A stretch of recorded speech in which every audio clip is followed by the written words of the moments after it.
আজ কর্তার আবদারে বানিয়ে ফেললাম। খুব একটা ভালো জিনিস কিনা জানি না, তবে এটা আমি আমার চ্যানেলে কোনোদিনই ছাড়িনি।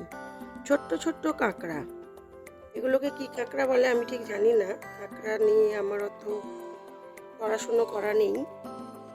এই রকম ছোট ছোট কাঁকড়া, এগুলো নাকি সবসময় পাওয়া যায় না। আজ নিয়ে এসে বললো এগুলো একেবারে শুকনো শুকনো করে ঝাল খাবে।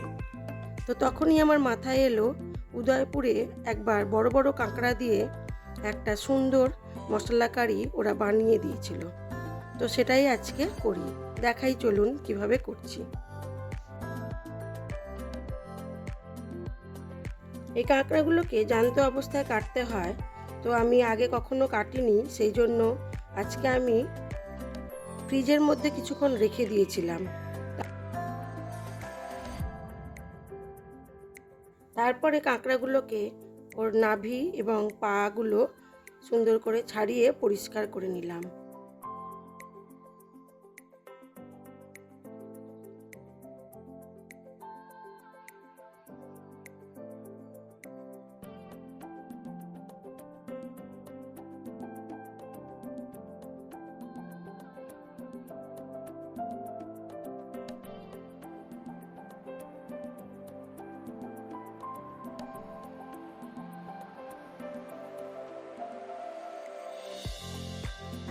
এভাবে হাত দিয়ে ছাড়ানোর ফলে আমার আঙুলগুলো একটু লাগছিল, সেই জন্য আমি বাকিটা একটু বটির সাহায্য নিয়েই করলাম।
হাত দিয়ে করতে আমার একটু অসুবিধাই হচ্ছিল, তবে বটি দিয়ে খুব সুন্দর ছাড়ানো গেল। চটজলদি করে নিলাম। তারপরে এটাকে একটু নুন আর হলুদ দিয়ে হালকা ভাপিয়ে নিলাম, দিয়ে ওর খোসাটা ছাড়িয়ে নিয়েছি। সবগুলো ছাড়ানো যায়নি, ছোট ছোট তো। এবারে দিয়ে দিলাম পরিমাণ মতো সর্ষের তেল। তেলটা গরম হয়ে গেলে দিয়ে দেবো অল্প একটু জিরে।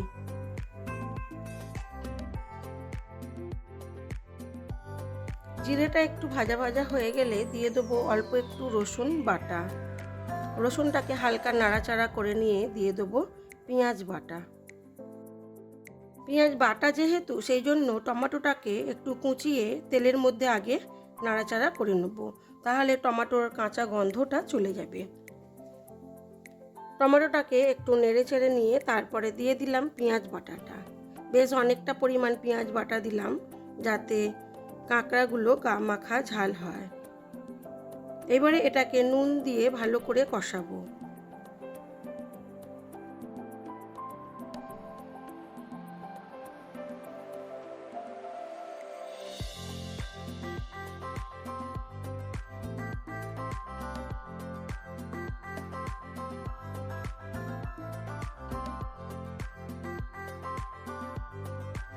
দিয়ে দিলাম পরিমাণ মতো নুন, হলুদ গুঁড়ো আর দেবো লঙ্কার গুঁড়ো।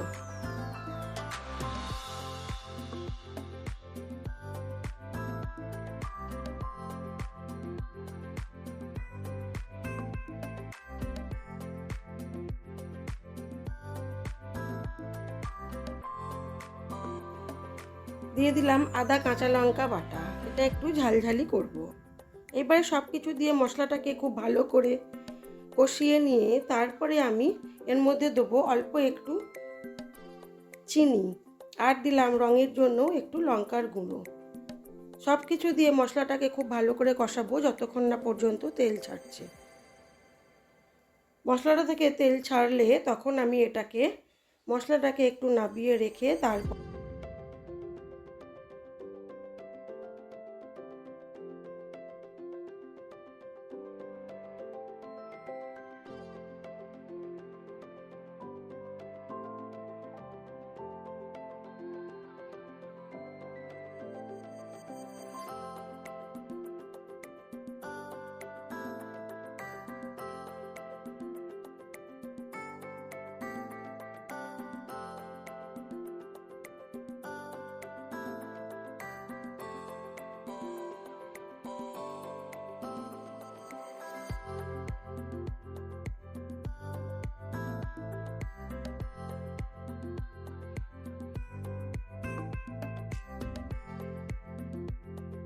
মশলাটাকে একটু তুলে নিলাম, নিয়ে ওর মধ্যেই ওই কড়ার মধ্যেই দিয়ে দিলাম অল্প একটু সর্ষের তেল।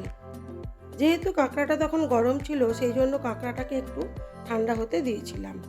এইবারে সেদ্ধ ঠিক নয়, একটু ভাপিয়ে নেওয়া কাঁকড়াগুলোকে তেলের মধ্যে খুব ভালো করে নুন আর হলুদ দিয়ে ভাজা করে নেব। খুব ভালো করে ভাজা করব। যেহেতু এটা ভাজা ভাজাই হবে সেই জন্য কাঁকড়াটাকেও আমি খুব ভালো করে ভেজে নেব। কাঁকড়াটা খুব ভালো করে ভাজা হয়ে গেলে দিয়ে দেবো কষিয়ে রাখা মশলাটা।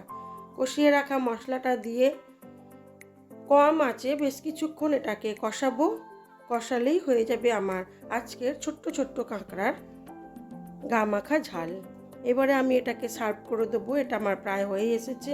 ঢাকা চাপা দিয়ে কিছুক্ষণ রেখে দেবো, তারপরে এটাকে সার্ভ করব।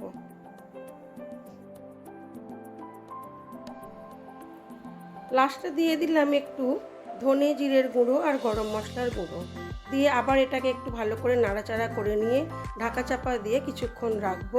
তারপরে আমি এটাকে সার্ভ করব। তারপরে আপনাদের দেখাই চলুন আমার আজকের লাঞ্চ মেনুতে কী কী ছিল।